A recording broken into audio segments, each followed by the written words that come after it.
is Terry Bradshaw, quarterback, Pittsburgh Steelers. It's 7:15. There's a new home run champion of all time, and it's Henry Aaron. This is baseball, Major League Baseball. And this is ABC's Monday Night Baseball, live from Fenway Park in Boston, Massachusetts. Looking. He's under the gun. He's tied. He throws. It is.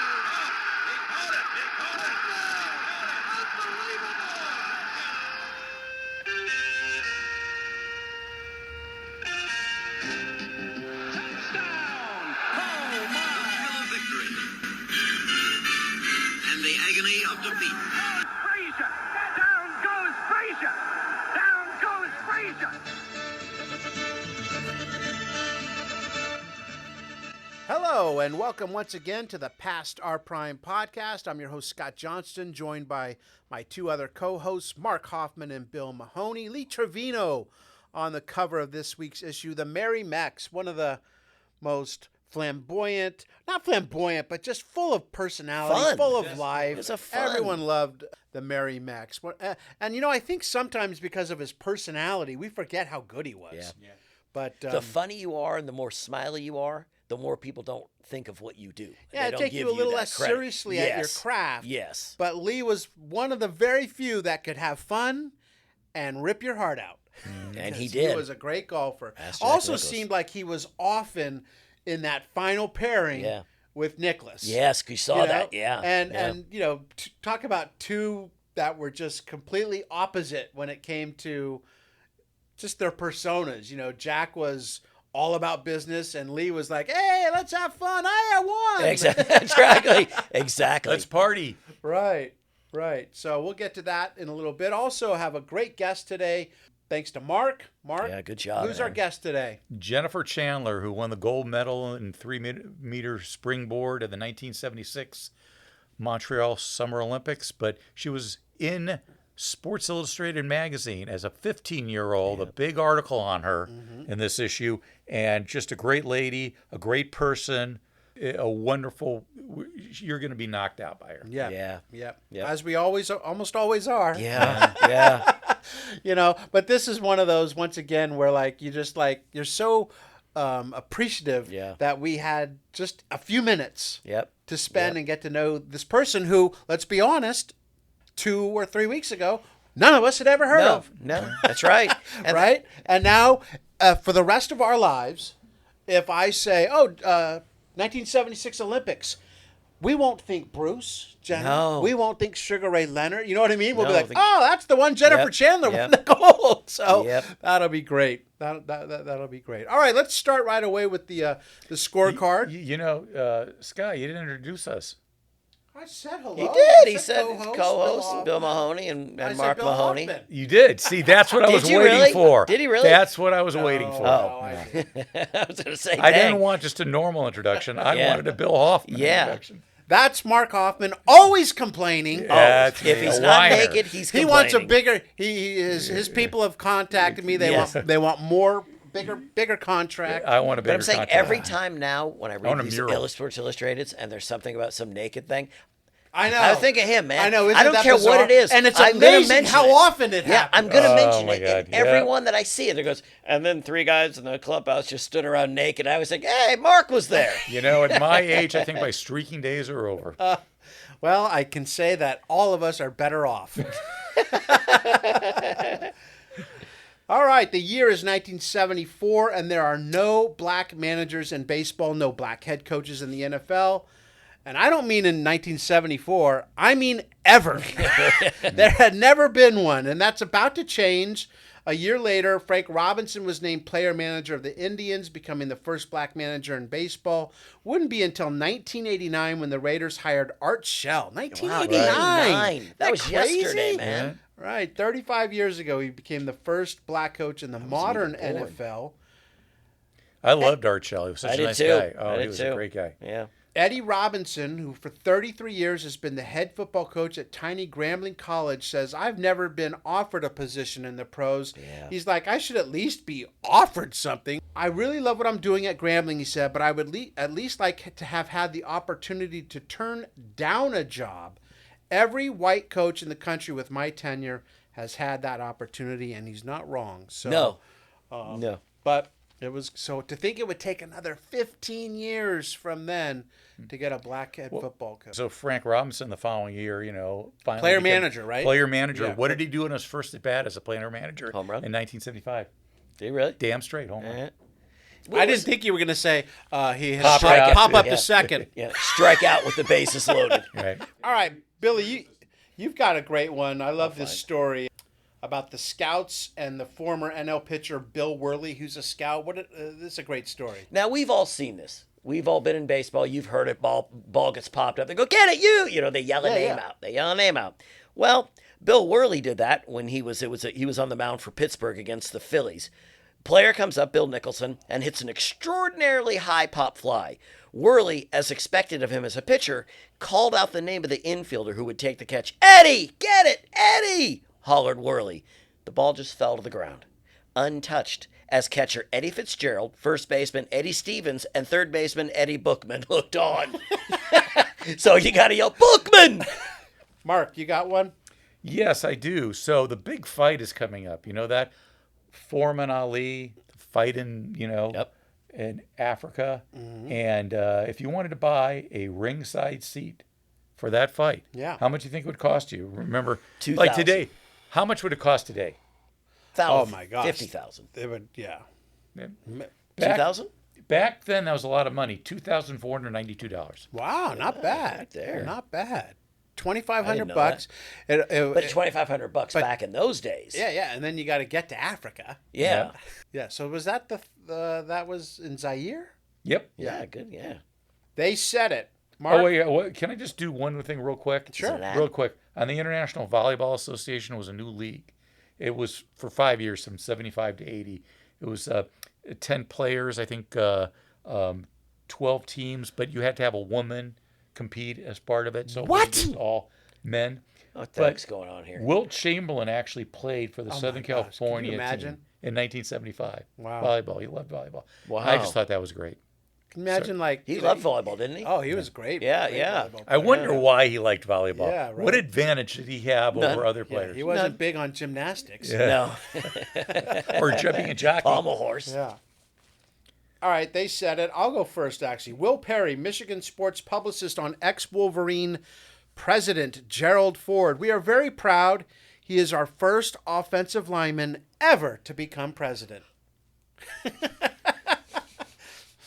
And I don't think there's been a second since. No. So, Mark, you got one? What did Woody Hayes have to say? Well, there are only two things, and they said it this week, and we've covered both. What does he say? Woody Hayes, the famed Ohio State coach, recruited a kicker from Czechoslovakia. And during the eye examination, the doctor asked if the kicker could read the bottom line. The Czech kicker said, "Read it. I know him." Yeah. So true. Yes, Coach Krzyzewski. That's right. Krzyzewski. Right.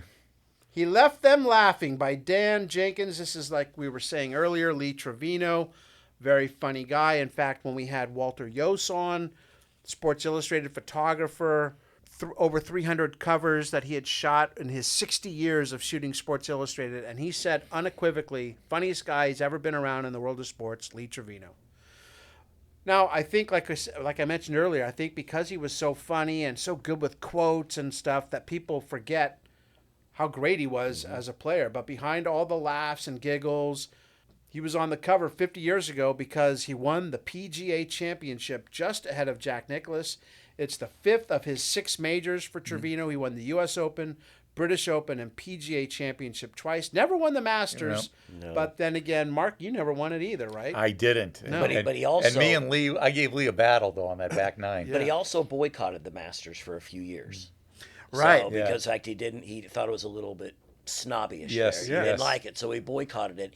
And he said... Snobby being code for racist. Yes. But he said, he looks back and he regrets doing that. He goes, Yeah. if you think about what the Masters is and how it affects others, he should have done it. But at the time, he was a young guy and said, I'm not putting up with it. Right. He didn't think they treated him well, so he didn't go. At the time he was playing, would they let him be a member? I don't Probably know. not. Yeah. Probably not. Which So, you know, and his caddy was African-American as well, so you had to double, for right. at least them. It's one of those weird situations where you wonder if he goes and he wins, maybe that's better, Yeah, right? right. Not for him. I'm not talking about what he did. He can do whatever he wants, Yeah. of course.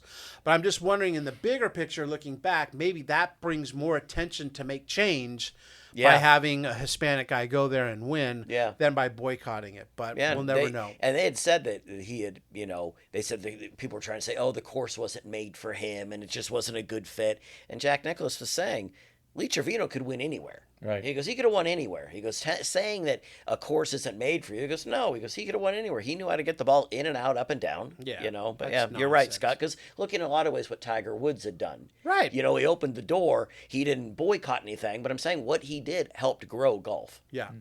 Final day of the tournament, Trevino's holding a one-stroke lead over Nicklaus and a guy named Bobby Cole.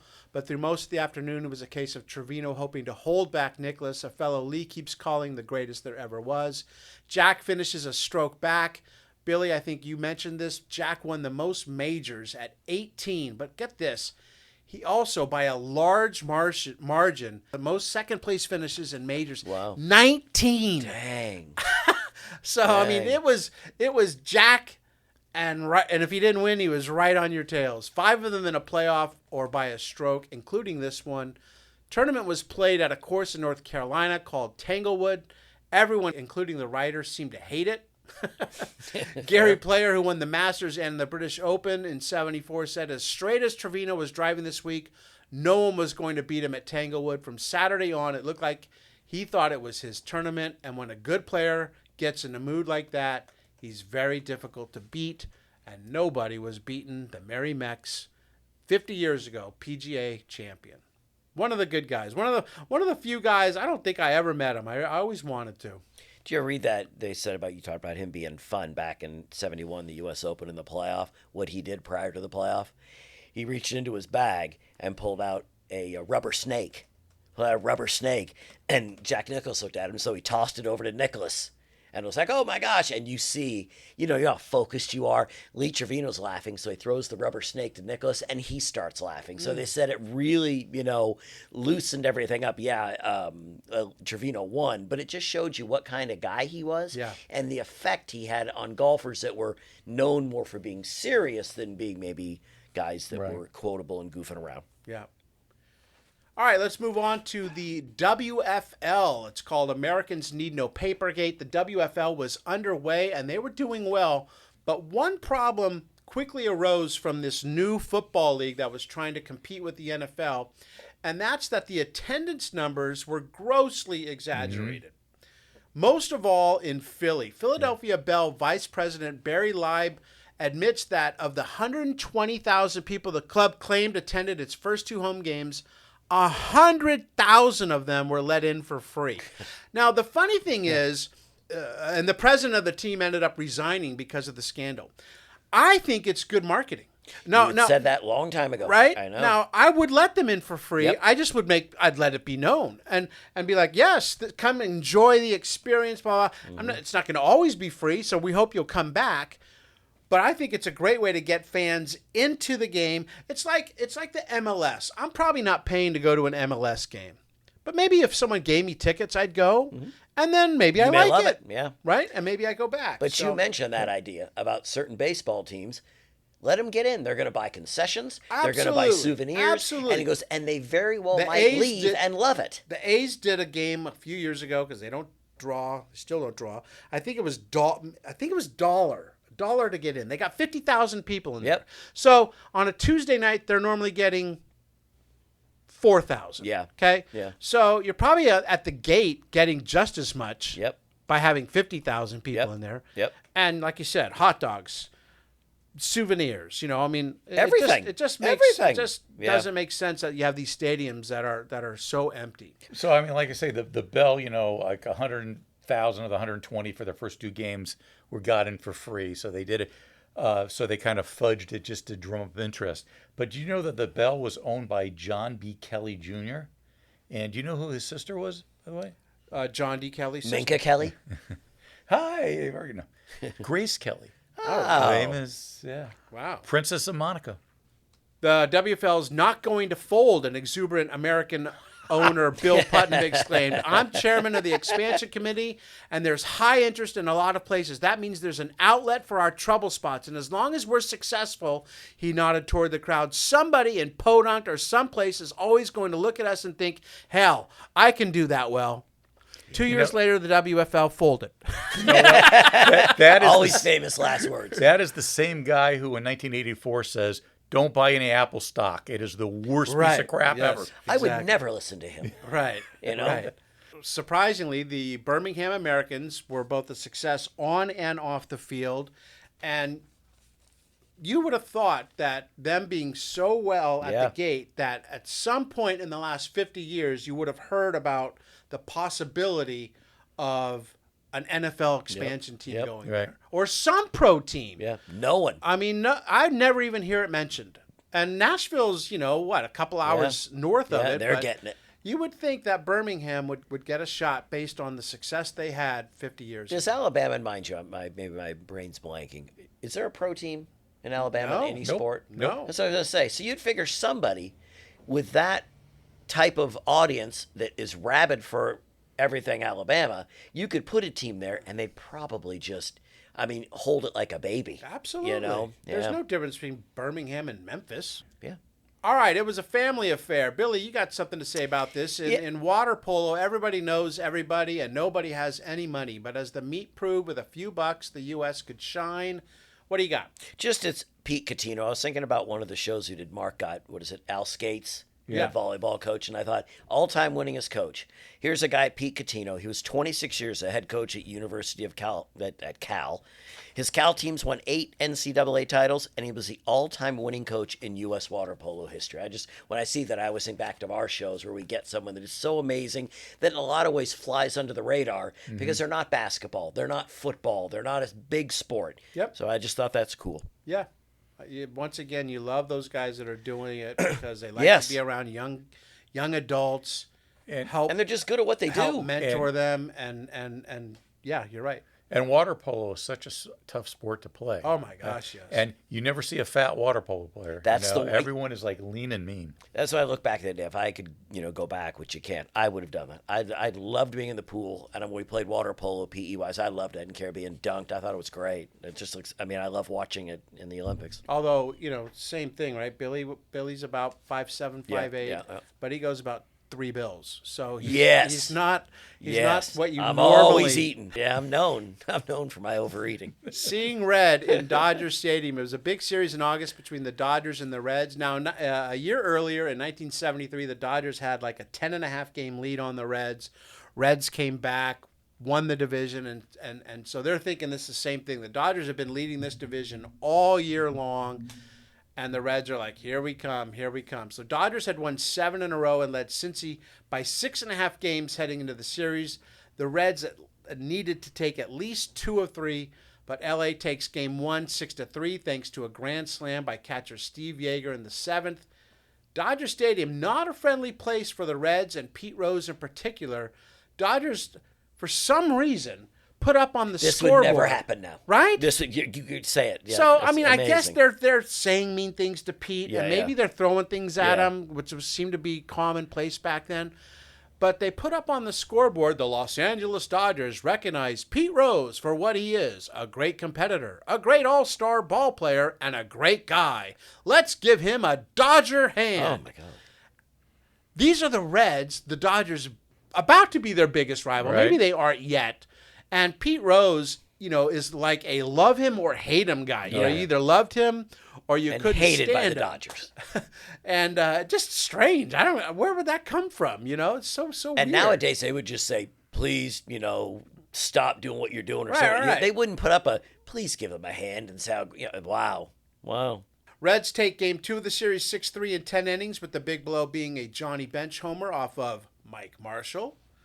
Yeager said afterwards, we're trying to go ahead and play our game and not really think about who we're playing. We're trying to stay as relaxed as if we were playing San Diego. Which San Diego was so bad at the time.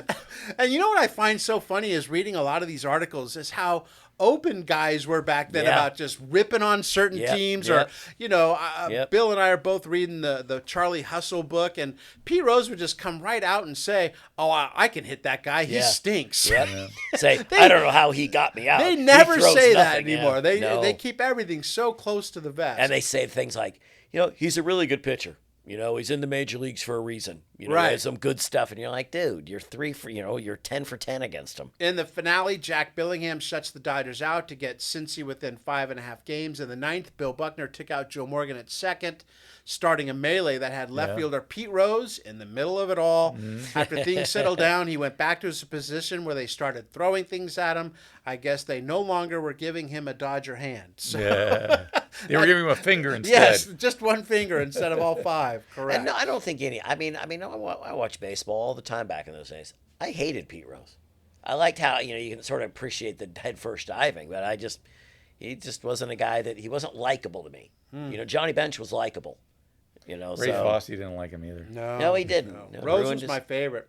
Was it really? Favorite player growing up. Well, Rose always said I he said could have Mike. been a power hitter if he wanted to, but he He was a elected thick not guy. to be it. He's a thick guy. So he could concentrate on getting hits. Well, he did that pretty Yeah. well, more did. than anyone.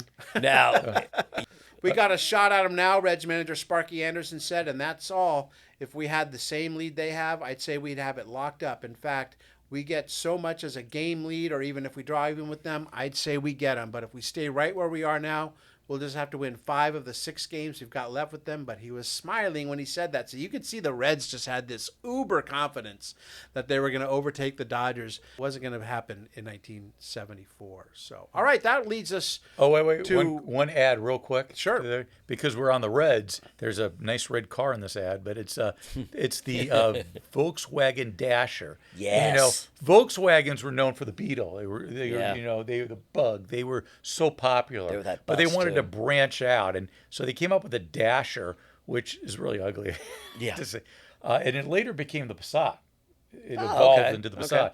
But they're selling it for $4,000, and the ad says it's worth it. yeah. No, Maybe it's then. not. But today, if someone said, "Here's a brand new car for $4,000," you'd go, "What's the catch?" Yes. Right. Yep. Well, Right. it's a Dasher. Yeah, That's the catch. Yes, it doesn't run. All right, now we'll go to the story that will lead into our guest, Yes. Jenni Chandler. And she's, don't say it, only 14.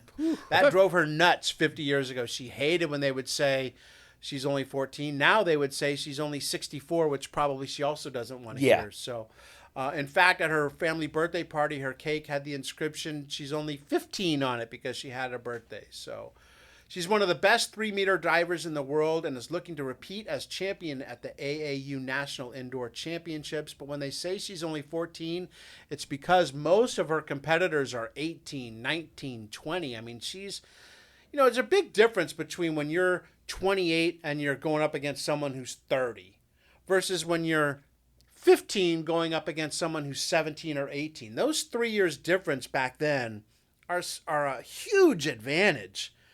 As opposed to, when you're in your 20s and 30s, it's kind of evens out. It does even out by then. But remember in those days, you remember when you were 18, someone that was 15, you had no respect for them. No. You look up and go, that 15-year-old? Seriously. Right. You got no shot. Yeah. No shot. Well, Jenni had a shot. Oh, yeah. Yes, she did. She had mastered the short, less difficult dives, apparently. That she is more of an artist when it comes to them. But to win the gold in the 76 Olympics, coach Mickey King says any girl who expects to win at Montreal in 1976 will simply have to do harder dives. Jenni's coach is Carlos de Cubas, and he both agrees and disagrees with that sentiment. My mind is fixed on Montreal, he says. She will have to do a hard list there, but what happens now isn't important. I don't want her doing dives in competition until we know she's absolutely ready. It is better to hit an easy dive 8 out of 10 times than a hard one 2 out of 10, and she did just that. Athletes specialize in certain things, and she mastered the 3-meter springboard. So they did have a crisis at one point. It occurred a year after Jenni began diving. Afraid of getting hurt, many youngsters would freeze on the board or develop some other kind of mental block, and something of the sort happened while Jenni was learning a forward dive. At home, she fell into a mysterious trance, sleeping day and night. Doctors could not find anything wrong with her. Parents discovered the cause by chance. You don't have to do that new dive, Jenni was told. She snapped out of the trance. Only then did Cubas realize he had been pushing her too hard. She was doing so well, I'd forgotten how young she was, he admits. She was 8. Oh, my God. My gosh. So maybe pushing her a little too hard, but, you know, you can always say, yes, pushing her too hard. She does go on. But at least he recognized it. Oh, he could see A lot of coaches greatness. don't recognize that. He could They see just great. keep Oh, rolling you it. mean recognize that it was him? It was him. Yes. Most coaches, a lot of No, coaches keep won't. going. Yeah, and You she's got like, no, I this. got. What are you, a week? Yeah. Right. Yeah, he recognized it, and that's important because she might not be where she is if he didn't. He could have burned her out. Jennifer would go to the Olympic Games in Montreal in 1976, and in the 3-meter springboard, she must have nailed some difficult dives because she won a gold medal at those games. She was just 17. She retired when she was 21 due to some back injuries. She was inducted into the Alabama Sports Hall of Fame in 1985, also inducted into the International Swimming Hall of Fame in 1987. And joining us now is 1976 Olympic gold medalist Jennifer Chandler. Thanks so much for coming on the Past Our Prime podcast. Oh, it's a pleasure. Thank y'all for having me. I say this to almost all our guests, but I can imagine even all these years later, it never gets old hearing Olympic gold medalist Jennifer Chandler. Does it still ring true? Oh, thank you. Yes, it does. And I watch the games every 4 years. I cry every 4 years along with the athletes when they're getting their medals. I completely lose it when I see them hugging their moms and their dads, you know, the people who were there in the background all those years, because, you know, what we see is the glory every 4 years, and what you don't see is all the trials and tribulations and tears and the stumbles and the falls. So, yeah, it comes all wailing back on me every 4 years. That's exactly where I want to start. You're 15 years old, and Sports Illustrated comes and does this piece on you, and really on you and your family, and what you're going through, and you know, your mom's involved, and your dad, and your coach, and I just want to know, like, what was that like? I mean, you're a teenager, you're just in high school, I know. and all of a sudden, didn't really get my head around what was happening. We lived on a farm at the time. We were out in the middle of nowhere. Honestly, we had 200 acres. We had a bunch of cattle. My sister was showing horses. I wasn't even living at home. I had left home at 13 to follow my first coach to Georgia. He was the swimming, diving, tennis, and fencing coach, Carlos de Cubas, at Birmingham Southern, and he took a job at Georgia Tech in Atlanta. So I left home at 13 and followed him and lived in a dorm 8th, 9th, and 10th grade. So I really wasn't even living on that farm at the time, except for during the summer. So we get this phone call that Sports Illustrated wants to come and do this article about me. And, you know, I went, oh, okay. I didn't really understand. I didn't get my head around all of that at the time, even though my dad was getting Sports Illustrated and he was showing me articles about, you know, successful athletes all the time. He was a great positive motivator all the time, always about positive thinking. And so in any case, I guess the best way to describe this is they swooped down on us for several days, and we took pictures all day long for several days. From the time we got up until the time, you know, it was dinner time, and they kind of followed us around, feeding the animals, watching my sisters ride. You know, one sister was riding horses, the other sister was only 5 at the time, and they had her doing, you know, cartwheels in the rose bushes, and then they had obviously just trays and trays. We had stacks, you know, the round carousels of slides, right? Stacked yes, practically to the top of the door. There were that many pictures that they took. So it was interesting, to say the least. It was a little overwhelming, but it got to be just kind of, it was a lot of fun, actually. It really was. I'm looking at the article right now, and there's like two pictures they have. One of you looks like you're in the middle of a dive, and the other one is you on horseback. I Yeah. assume the horseback was taken on the farm. Was the diving shot also at the farm? Yes, we had a pool there on the farm, and it was really nothing more than mostly a diving well. It was just a deep hole. It had a really tiny shallow end, and there was a 1 meter board and a 3 meter board, and it was a magical place. There's no doubt. My coach used to have a summer camp there for kids that would come from all over, and my mom would fix lunch for everybody. And this is a hilarious story right here. We had a big, it was mostly age, we were all age group at the time, right? So we had this big meet.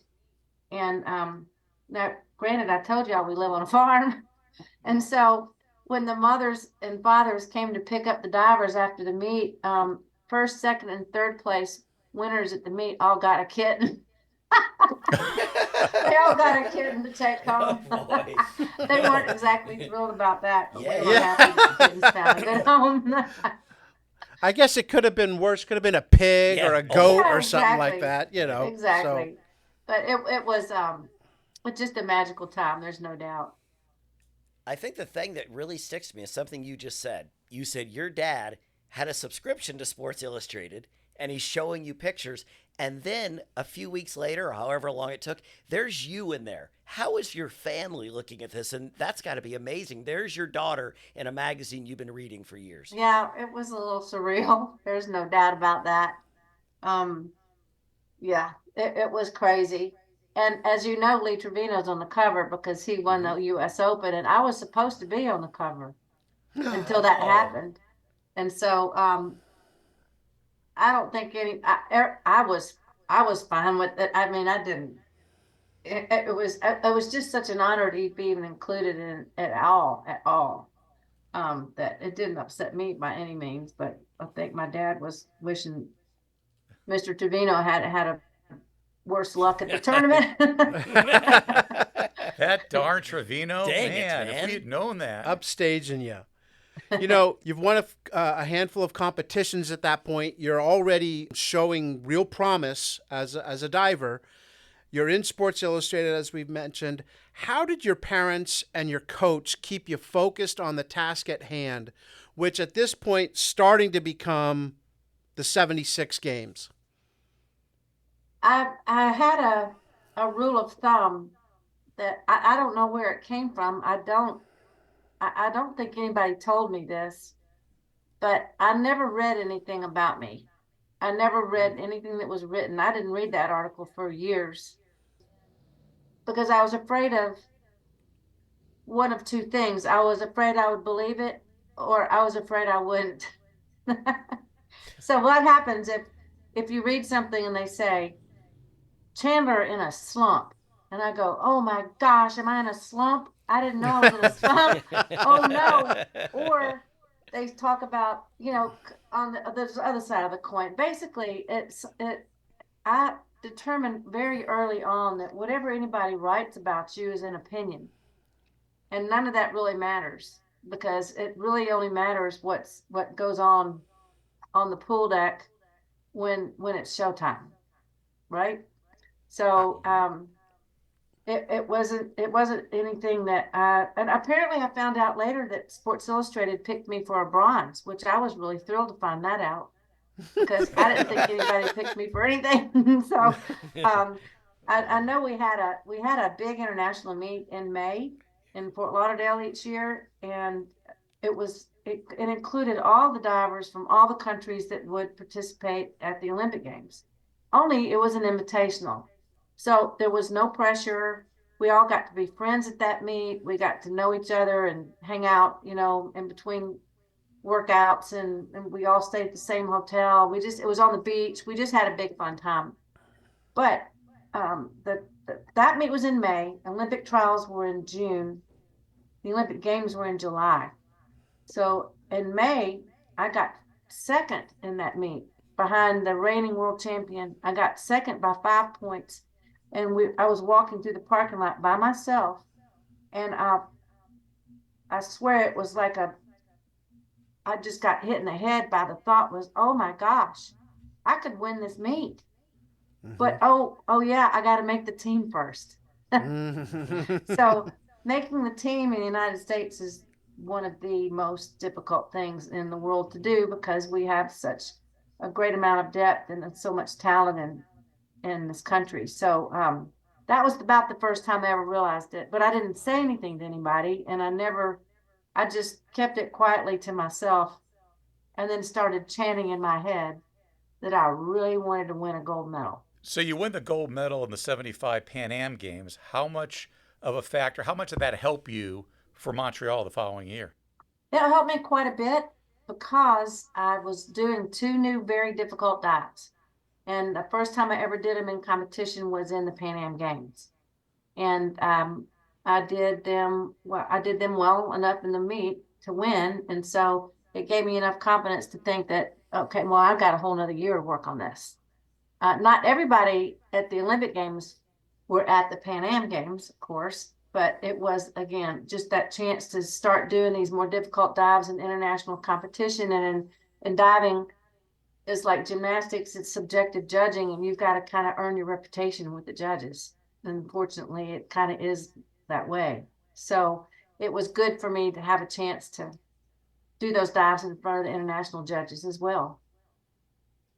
I know I'm taking you back, but when you found out that you made the Olympic team, what was that feeling? How did you feel, and what went through your mind?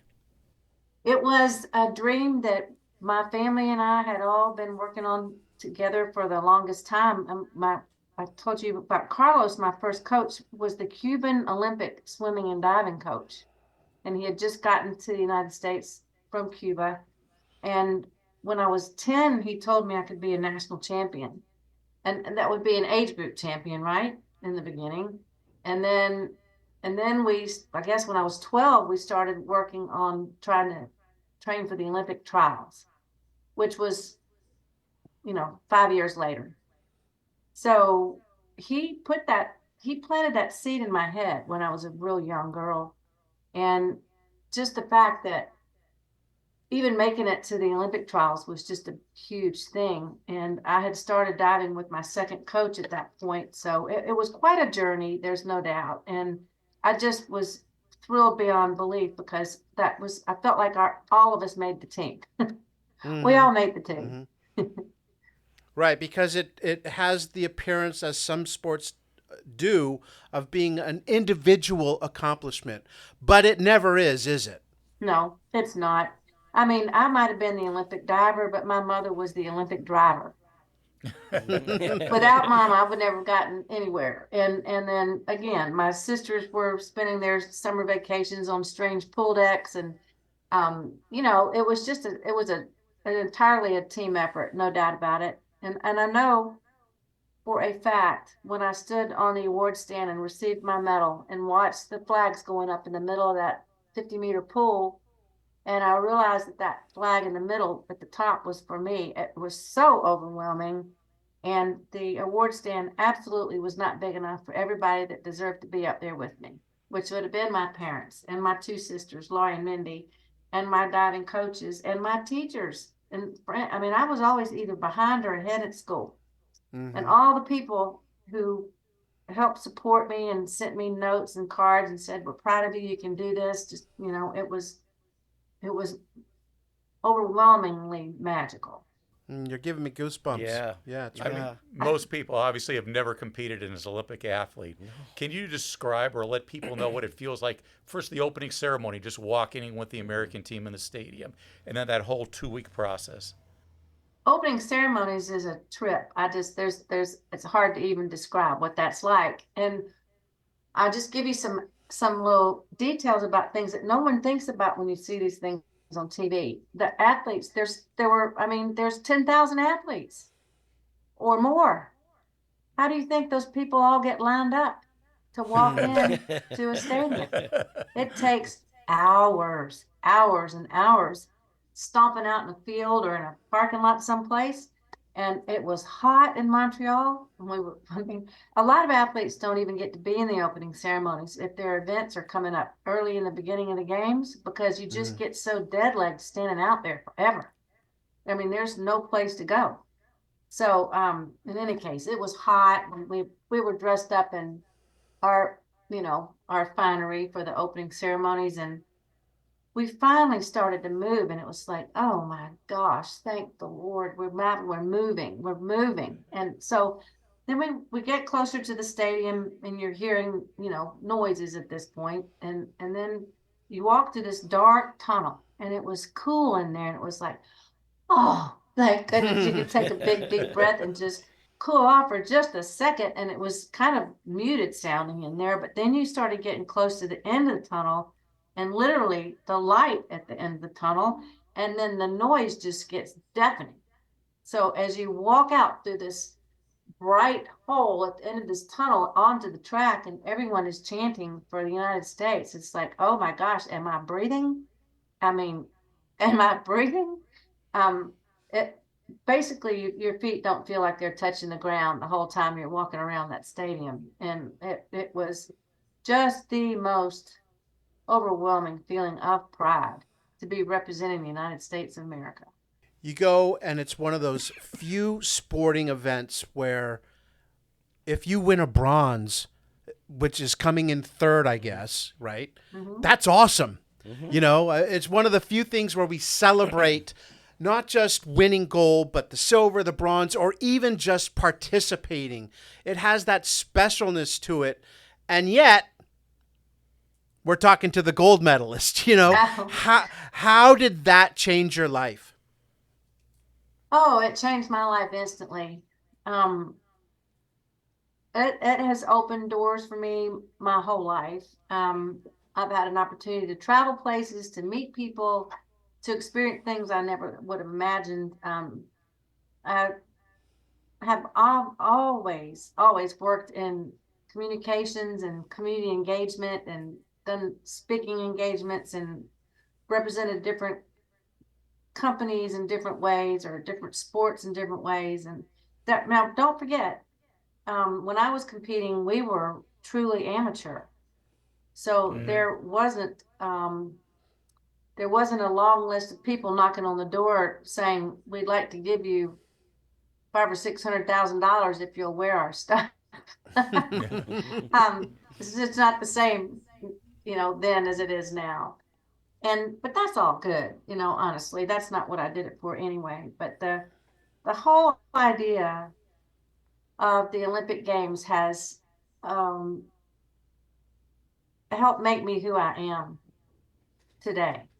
Because just the idea of the world, can we please, just please, for 2 weeks, put everything aside, put all of our differences, whether they're cultural, religious, political, for whatever, can we just come together for 2 weeks and celebrate the human spirit and human achievement, and be friends with one another, and support each other, and just enjoy life together.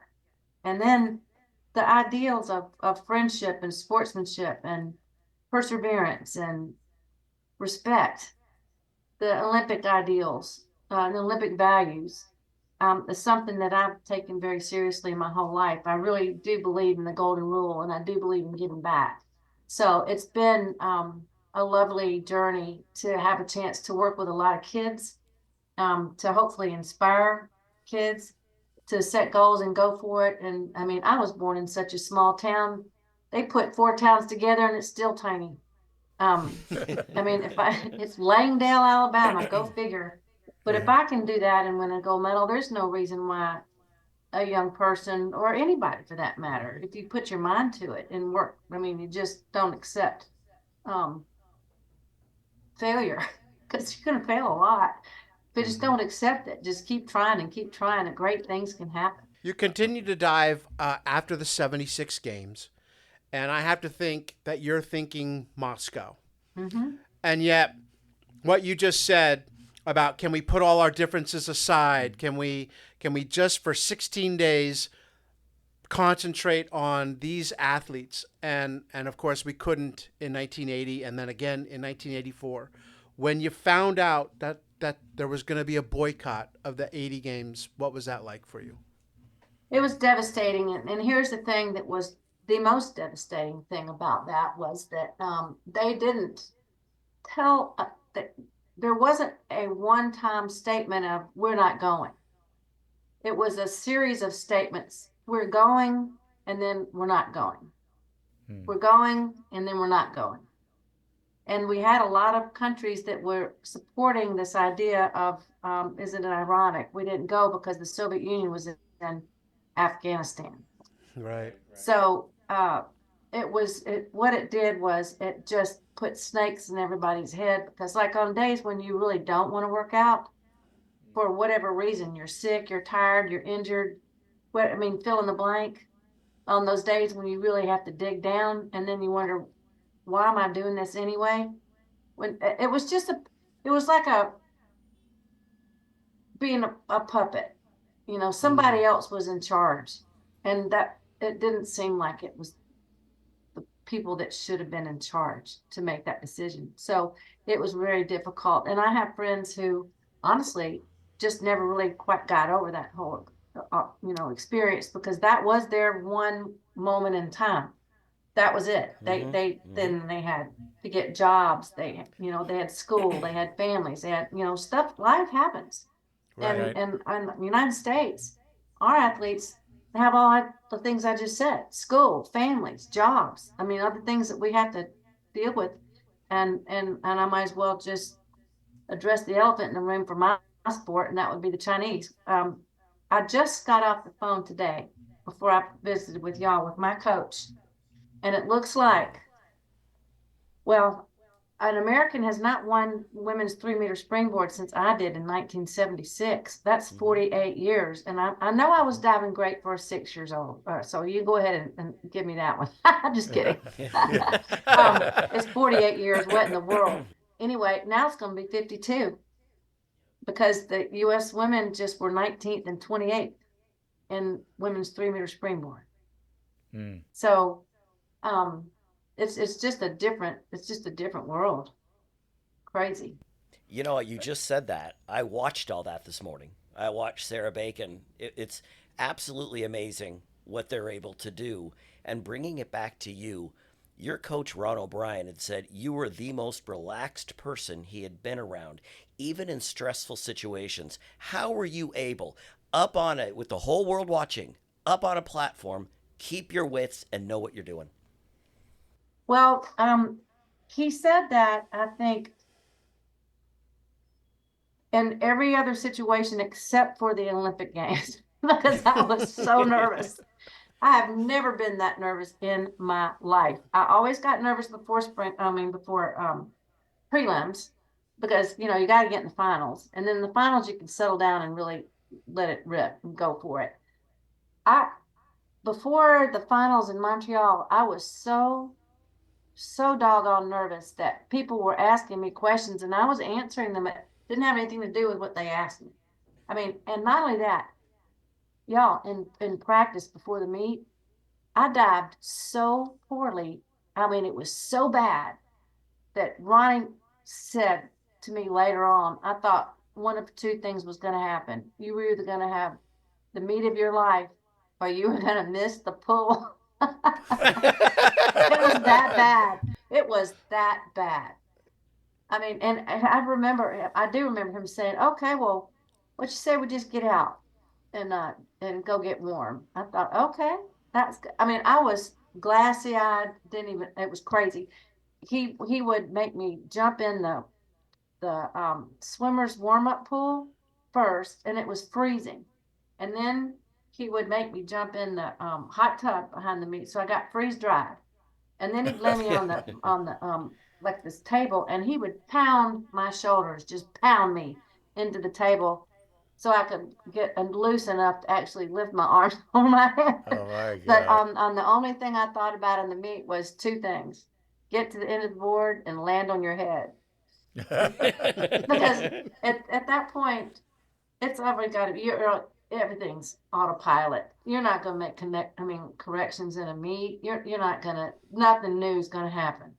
Right. Now, Right. If you can just control all that adrenaline and harness that to go in a positive energy flow to help you, then that's the most that takes the most energy, is to harness that energy and that adrenaline to work in your favor. For someone who's never been a diver, can you explain the difference or the mentality you have to have between a springboard and a platform dive? Can someone do both, or you have to be a completely different athlete and you really have to pick your lane as to which type of dive you want to do? Okay, I'm going to tell you some interesting things. Diving is all about physics, period. It's all about action, reaction. Your arms go up, your feet go down, your feet go up, your arms go down. I mean, it's all, you start the somersault, you throw your arms down, you push your hips up, that starts the somersault. I mean, it's all crazy, it's all physics. If you get a stopwatch and you time a diver in the air from 10 meters, which is 33 feet, but you're leaving from a platform, it's a concrete platform, and you're going 30 miles an hour in the air to the water, and you time the same dive on 3-meter springboard, you're going up way high in the air. You're flying and you're going slower. If you time a 3-meter dive and a 10-meter dive at the same time, they're going in the water at the same time. Wow. 3 seconds. You're in the air for 3 seconds, whether it's 3-meter or 10-meter. And the weirdest thing is that the timing of the dive, when you are considering the mechanics, just the pure mechanics of the dive, like how hard you throw your arms down, how, how whatever action you're doing to initiate a somersault or a twist, timing is exactly the same on springboard as it is on 10-meter. Isn't that crazy? See, Wow. So here's the difference for me to be a springboard diver versus a 10-meter diver. I loved the flying part. I did not love the dropping like a rock part. I was scared to death of 10-meter. Well, I would think springboard would be more fun because it's almost like being on a trampoline and then you dive. Right. I mean, I love the flying part. Mm-hmm. Well, that springboard, trying to get your leg placement, we watched that for a while today. That is, I don't know how they do it. I'm just absolutely in awe when I watch that. They're doing a lot more movement from the time they take a step on the springboard to the time they get to the end. And because they're treating the springboard almost like a trampoline. And so they're getting more spring as they go down the board. But guess what? Carlos was such a master at preventing mistakes. His thought process was the least amount of movement you can get away with means the least amount of mistakes you're going to make. So for me, I would never have done all that hippity hop stuff that goes on by the time they leave to take their first step on springboard, because there was a girl in the prelims at the springboard synchro meet. She almost missed the board. One of her right foot was almost off the board. She went flying over in the middle of the pool. And that's the reason why the USA team got a silver medal, was because of that mistake that I want to say it was Australia, but I can't be for certain. But she got so out of balance on the end of the board that she couldn't even hardly do her dive without failing it. So yeah, it's different. There's a lot going on. And I must say that I was sitting with a teammate of mine not that long ago, and we were sitting next to our coach, and we were watching this meet. It was a meet in Ohio State, and my friend Carrie and I were watching these girls, and neither one of us were saying anything. We were both thinking, there's no way we could do those dives now. Both of us were thinking this. But neither one of us said anything. And then we heard our coach say to the person to his left, well, since the improvement of the springboard, all the divers are now able to do another flip and another twist on every dive. And we both looked at each other and we went, it's the board. It's the board. So it's not us. There have been a lot of improvements in the equipment since I was competing, and now also there's a whole team that exists that we didn't used to have. We didn't have sports psychologists. We didn't have nutritionists. We didn't have strength and conditioning coaches. We just made it up on our own. Right. And we just talked to our coach, and that was it. I mean, it was the two of us. But what you also had was both your parents were athletes. So that gave you a leg up, in terms of becoming a diver and an athlete in general. Yes, I was very fortunate that my dad played basketball at Auburn, and my mom was a dancer, and she was a diver also. She sure was. So I'm the oldest of three girls, and they knew pretty quickly that I needed to be getting into some sort of organized sport or physical activity because I was spending a good amount of time in the emergency room. Oh, God. We're not walking through a room. So if your dad bounding through a room. So if your dad played at Auburn, does that mean, because I guess in Alabama it's Bama or it's Auburn, right? You have to pick a You're side. right. You have to pick. Yep. And I'm not, listen, y'all, I went to UC Irvine one quarter. I went to UCI 3 years. Ah. There is no rivalry in college football like Auburn and Alabama. Yeah. It is just, some people affectionately refer to it as a disease. Yeah. We have It's that crazy. It's that crazy. We have the dead trees to prove it, don't That's we? right. Yes. Oh, yep, exactly. Unfortunately. Oh my goodness. Yeah. Yeah, But but they so then I went to Ohio State. So, I was at Ohio State, Michigan, Wow. and that whole world. And Oh, then yeah. I was out in California with the rivalries out there too. So, I've seen a lot of rivalries, but yeah, it's crazy. But my Yep. dad played basketball, and he was a great motivator, as I said. He was always my best cheerleader. So and they call that game, the Auburn-Alabama game, the Iron Bowl. Iron Bowl, yeah. And you work for the Vulcan Museum, which is the Yeah. god of iron, right? Yes, Vulcan Why- Park and Museum. It's a cool place. He's the symbol of our city. He's a 56-foot tall cast iron statue, the largest cast iron statue in the world, and he's the god of forge and fire. And he was our 1904 World's Fair entry for our city of Birmingham to let the world know that we were an industrial power. We could produce steel. And the mountain that I'm sitting on right now has the iron ore and the coal and the limestone, the three elements that you have to make steel. And there's only place in the world you can find these three elements. So we're called the Magic City. Birmingham is.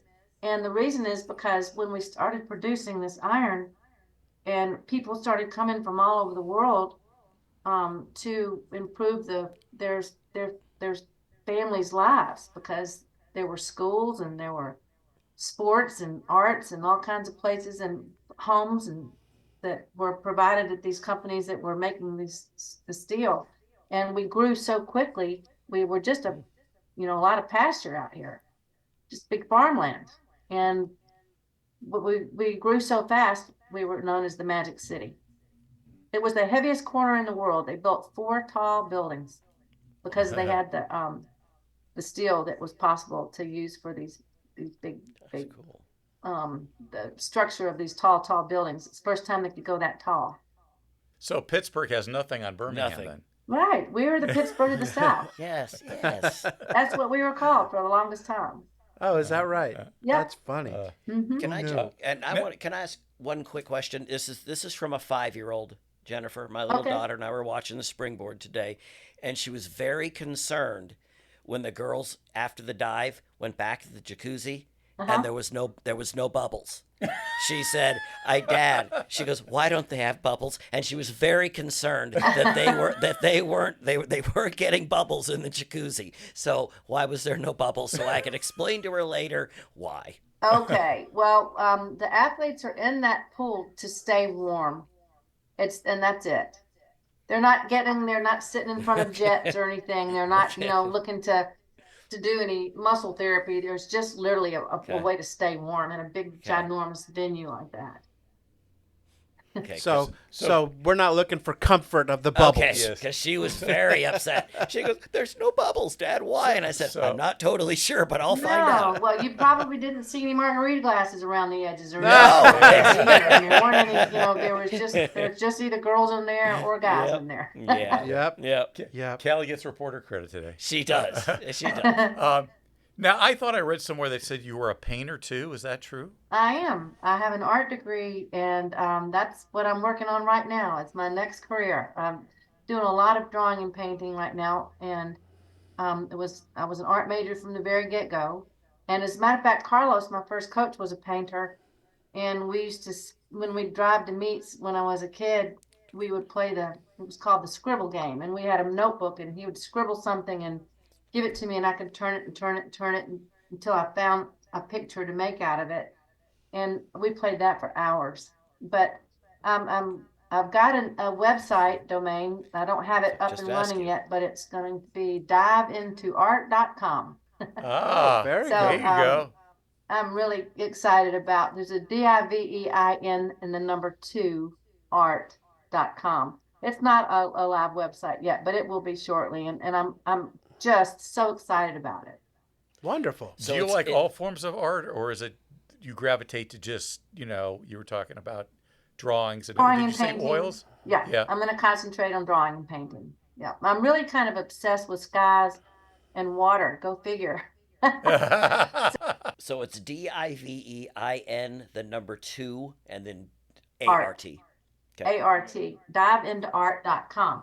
So you got to give me a minute to get it up and going, but Okay, We all will. right, we I'm will. really But excited about it. let us know Yeah, when it's you let us going, know, and then we'll too. plug it. Oh wow, thank you. I mean, I gotta get hustling now. Gotta get this done quickly. Y'all gonna do that. We've now put the pressure on you now. I know. I can handle pressure. You can. I We do know, better we under know. pressure, actually. So thank you for I know. that. So we do a trivia segment here called 50-50. I'm going to give Okay. you a 50% chance of getting a trivia question right. Pretty easy. We're going to use a Birmingham theme because you're in Birmingham. True or false? Actor Courtney Cox from Friends was born in Birmingham. True. You are correct. Wow. Very good. Now, did you know that ahead of time? I see. Is it You like came, said it real famous quickly. people in Birmingham? Do people know who they are, or was that a pure guess? Oh no, I knew it. No, I knew it. she knew. I We're could proud tell. of our folks in Birmingham. Birmingham's an awesome city. It really is. We're a culinary destination. Who knew? I mean, we've got 12 James Beard Award winners in Birmingham. We're one of the greenest cities in the country, and I mean, there's a lot to do here. We've got great museums, and it's a lot of great hiking, tons of outdoor stuff to do. Well, I have a bucket list of hitting That's- every single state in the Yeah, union. yeah. I went to South Dakota this year for the first time to see Nice. Mount Rushmore You and go stuff. out on Crazy like that. Horses Arm? Yes. That was Yeah. the problem. Crazy Horse, there was lightning, and they wouldn't let us take the shuttle buses Oh. right Oh. up there. But we went to the Badlands. But I've never been to Alabama, and you are making me want to Oh, go gosh, now yes. so Please much. come. Yes. And please All come right. be my guest. I would be Thank you. delighted to show you around. My bucket list has always been an Alabama-Auburn game. Oh, yeah. Always. It's always been Better high on get the your list. tickets early. Yeah. Yeah. Oh, it's amazing. Oh, and Yes. here's another thing. I mean, I told you we're rabid about sports in general in Alabama. And when Birmingham in particular, in 1996, we had 11 Olympic soccer matches here as part of the Centennial Games in Wow. Atlanta. And we were one of 4 venues hosting Olympic soccer outside of Atlanta. Birmingham, Orlando, Miami, and Washington, D.C. Birmingham sold more Olympic soccer tickets than those other 3 venues combined. Wow. Insane. Wow. Yeah. And then, as y'all know, Talladega 500 is in Alabama. Yeah. Oh, that's yeah. right. It's another one.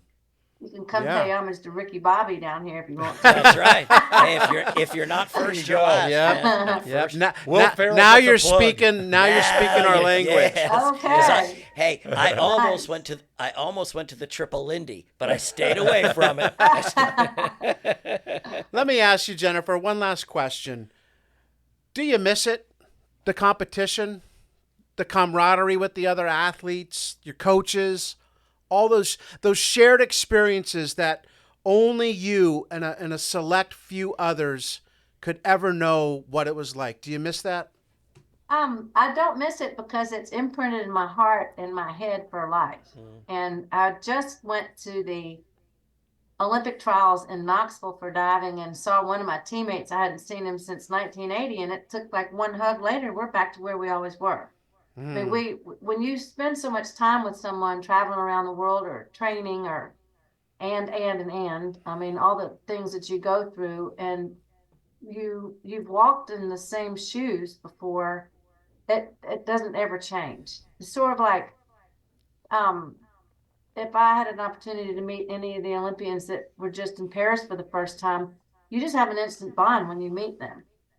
There's like an unspoken thing. You just you get it, because you know what went all into getting there, just to get in there.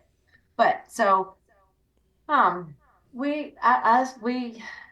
our 76 team gets together every 4 years at the trials, as long as we can, as long as we're upright. So we figured, even if we can't go to the Olympic Games, surely we can meet at the trials every 4 years. But I have a handful of folks that I still stay in touch with all the time. And as I said, I spoke to my coach today. He's 87, and I'm about to go see him and stay with their son. And my coach and his wife live close to one of their children, and I'm going to stay with Tim and his family, and probably go to see him in September. That's So wonderful. That's great. yeah, we really keep these things going. Absolutely. Well, there you have it. An Olympic gold medalist diver and a champion of the human spirit as well. Jennifer, thanks so much for joining us. You'll have to come to L.A. in 4 That's years. right. Yeah. I'm When, planning on it. When the I games will are be here. there. Oh, we'd love to Absolutely. take you If I out can do for anything to help y'all, let me know. Oh, that's spectacular. Thank you so much for joining us. You've been a delight. I appreciate Thank y'all. you. Thank you for Thank the you. kind words. Thank you. Jennifer Wow. Chandler, 1976, Olympic gold medalist. What a And great attitude, man. Right? But you see people, and we judge them a lot of times. Oh, they won a championship, or they won a gold medal. She's above that. Yeah. From a personal angle. I mean, yeah, the gold medal's great, but you can't beat the type of person she is. That sticks. Well, with and me. the other thing that's amazing is, she said that it was about how now athletes are getting endorsements. Yeah, They're getting right. all Yeah. this prize Yeah. money.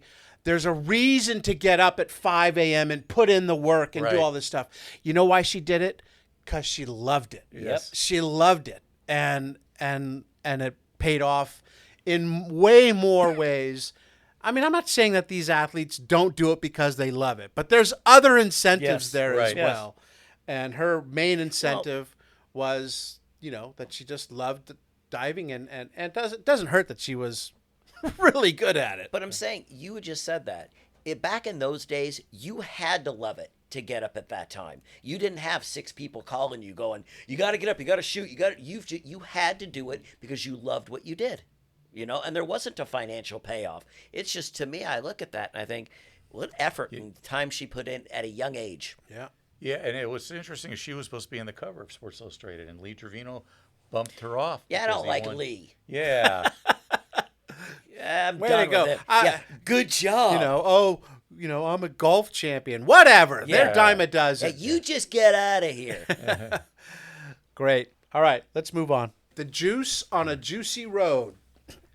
And then last week, O.J. Simpson has been at the Las Vegas Hilton for a banquet for the City of Hope Victor Award, in Chicago for the NFL Players Association dinner, in Appleton, Wisconsin for the 1,000-yard club dinner with his Buffalo offensive line as guests, in Buffalo to register his 2 children in school, and now to Cincinnati to pal it up with people who would buy and sell the O.J. Simpson See Action football game. I mean, he is... Yeah. He was everywhere. If you go to anyone now and Yeah. you say the O.J. Simpson, all they think about is murder and the trial of the jail, century. yeah. And nobody can remember now, before 94, what a beloved figure he was. Yes. When he won the Heisman, when he was playing in the NFL, when he was still playing in the NFL but dabbling in, movies. I think he was in Naked the Gun, Towering Inferno, Naked Gun. He was funny, and you he just was loved him.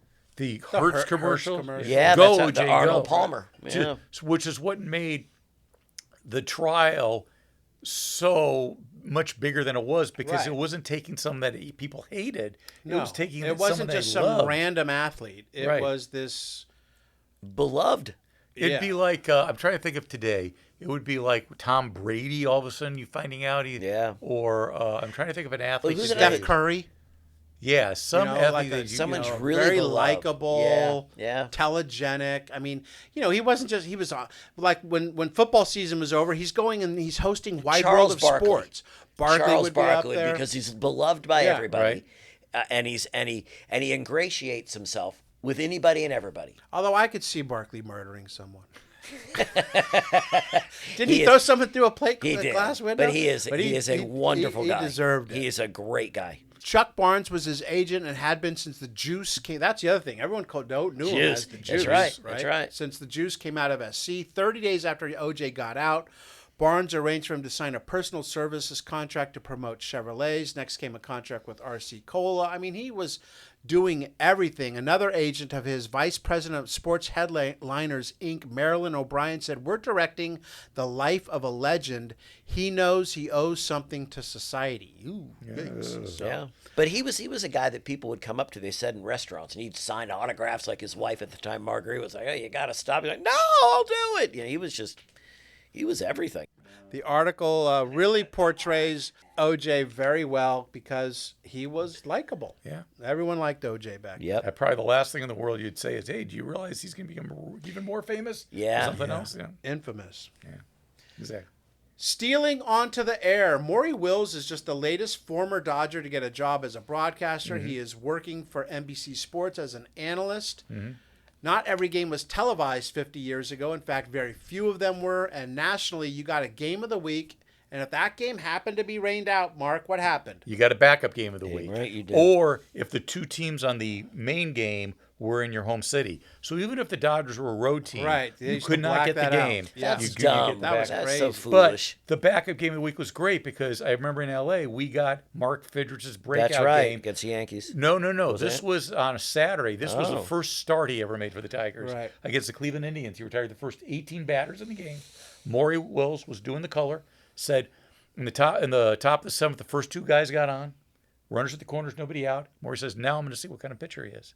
Got a double play ball, retired the next 7 batters, complete game 2-hitter, and got the win, 2-1. So Mark doesn't seem to remember that game I very don't, well. but I No idea do about it. remember Maury Wills, and I have 2 experiences with Maury Wills. He is such a great guy. I loved Maury Wills. The first time was I was producing that Larry King at Bat show for the Dodger Network, and we had Steve Sachs and Maury Wills on the show, and it was sort of on the art of base running and stuff like that. And Maury's just such a humble guy, but him and Sachs, they were almost like working a double play. Maury would field the ball, and then he would flip it to Sachs to complete the 6-4-3 double play. That's the way they kind of did the interview, which was so great. And then about a year and a half later, I hung with him in Beverly Hills when he was being honored at the Scout Association dinner. And again, just such a humble, nice man. I cannot say enough nice things about Maury Wills. Nice. Well, the funny thing is that the writer said that he was very good at this, despite not having a sense of humor to fall back on, which is pretty much, like Yeah, which have, yeah. that's like the Don Meredith defining what an analyst is. He sounds more like a Tony Romo. At least Yeah. Romo when he first started, Yeah. because he says here, the next pitch is going to be a pitch out. I ought to know a pitch out sign. I've seen enough of them. Or he says, anybody who hits behind a base stealer like Lou Brock is going to lose about 25 points off his batting average. I know because that's what I cost Junior Gilliam.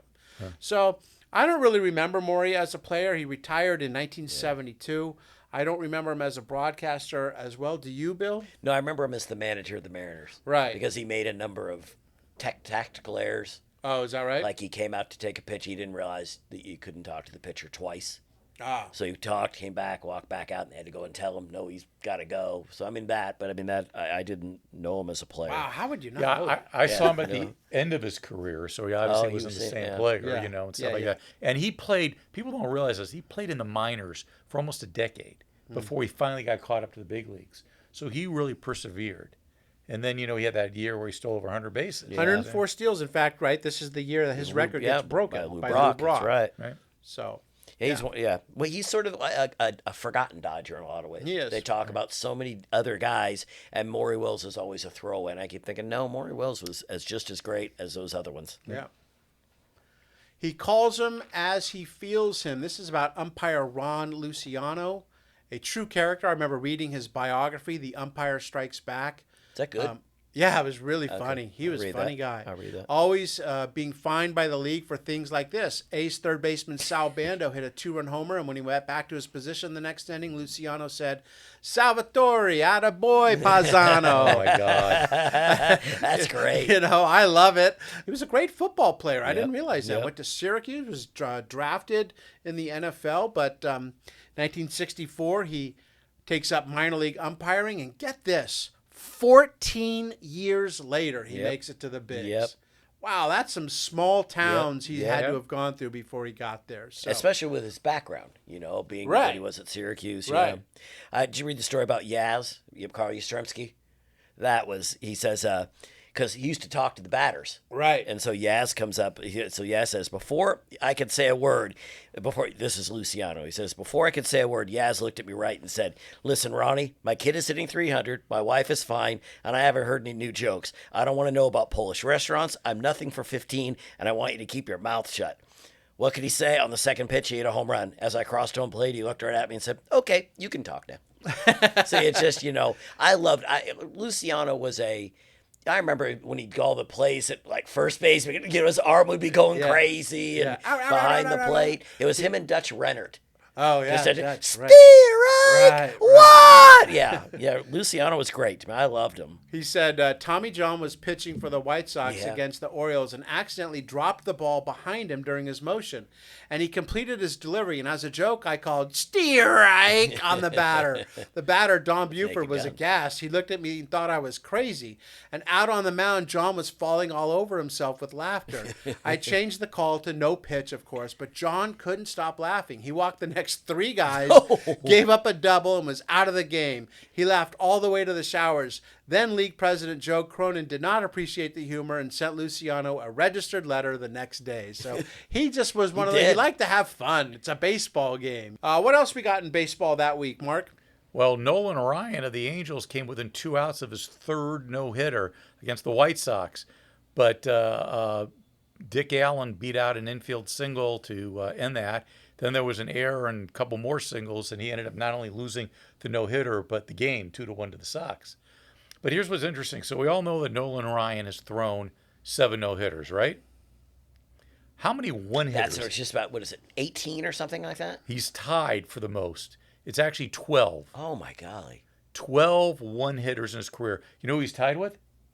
Sandy Koufax. Nope. Randy Johnson. Feller. Bob Feller. correct. Really? Yeah. But I'm saying, 12 one-hitters. When you mentioned about Jack Nicklaus having all those second-place finishes, that's like Nolan Ryan. That's a great. I know. And- Can you and- imagine, even now he has 7, which is the most, but if he had 13. Yes. Yeah, Yeah. I mean, he could have had 19 he could have no-hitters had almost. 19. No, that's. How many two-hitters do you think he had? 18. Wow. So, but he had 31 hitters or 2-hitters to go along with the 7. Well, I how remember many that six-hitters remember that did he Tom House story when he Yes. he had this horrible Nothing in the bullpen. Yeah. and then he comes out and he strikes out the side in the first inning, comes back to the dugout. He wasn't a big talker, and he looks at the whole team. He goes, "Fellas, get me one," And he threw, yeah. and he threw a man. no hitter. Let's move on to this one for the rank and file. You had a interesting tidbit, Billy, about Julie Rankin, one of the greatest women golfers of all time. But That's one of the female golfers that I knew growing up. Judy Rankin won 26 LPGA events. She didn't win one major. that's crazy. In all the years, because that's one of the ones that I'd heard that name when I was just a little guy. Never won a major. That's just, I looked at that, I had to look at that again. I thought, no, they got to be wrong. No, not one major. This one's interesting because this is an event that's taking place at Sunningdale's Old Course in England, and it is the first women's pro event ever. Once again, we're talking, I would say 3 or 4 of our covers this year have been men's golf. Right. Yes. Right? Trevino, Including this Player, one. Crenshaw. And yeah. And it's 1974 is the first issue, or the first pro women's tournament. Yep. And it was won, of course, by Julie Rankin. And the reason it was such a big deal is it had a huge purse. The purse was like $10,000, which back then was like on par with the men's. Yep. So And people just came out to see it. Right. Because they just couldn't believe these are women playing golf? doing this. Wait a minute. Come yeah. on. Yeah. What are they doing? This is The crazy. world's over now. Next up, it only In only 4 years, the Southern California Pro Basketball Summer League has passed New York's Rucker League and Philadelphia's Baker League to become the foremost off-season summer league. Just before warm-up time, you know that story I'm about to tell? Yeah, about Jerry Pender. Yeah, go ahead. He goes, he's 3 of the ABA players, he said only 3 ABA players had appeared. So he went in the crowd and looked for a guy. He found 6'4" Jerry Pender, a former Fresno State guard who had his equipment bag with him just in case absenteeism would give him an opportunity to prove he should never have been cut by Chicago and San Diego. His play on that day and subsequent nights won him a contract with Portland, just in preseason. But still, Jerry Pender made a name. He's ready. Yes. Right? And he proved it. The opportunity comes and wham, he jumps on it. So God, that'd be so awesome if something like that happened nowadays. Yeah. But yeah, you get an opportunity, you jump on it. Pender did that. And he was ready. Yeah, that's great. That's great. Another one, Mark, you have to like this. Swen Nader, a second-string center at UCLA. Yep. He's the 1974 ABA Rookie of the Year for San Antonio. Yep. Many scouts credit his rapid development to his experience in the Cal State League. So Sven had a nice career. He had a very nice career and stuff. And I remember one of the first times I ever called a talk radio show, I called and I was so nervous on the phone, and I talked because I wanted to say, I think Swen Nader, is a little underrated, or he doesn't get the attention he should. But the way it come out was like, how come no one talks about him? And the host said, no, I think people talk about Swen Nader and stuff like that. But, a backup at UCLA in the 70s, you could have probably started at 90% of other schools. For sure. And the fact he had a long NBA career, Yep. proves that. All right, last main story was a great one. Going to bat for Taiwan. They are crazy about their little leaguers in Taiwan. The team won in 71 and 72 and 73 at Williamsport. And the last one was unbelievable, that 73 team. They outscored the 3 U.S. teams they played 57-0 and out-hit them 43-0. That's right.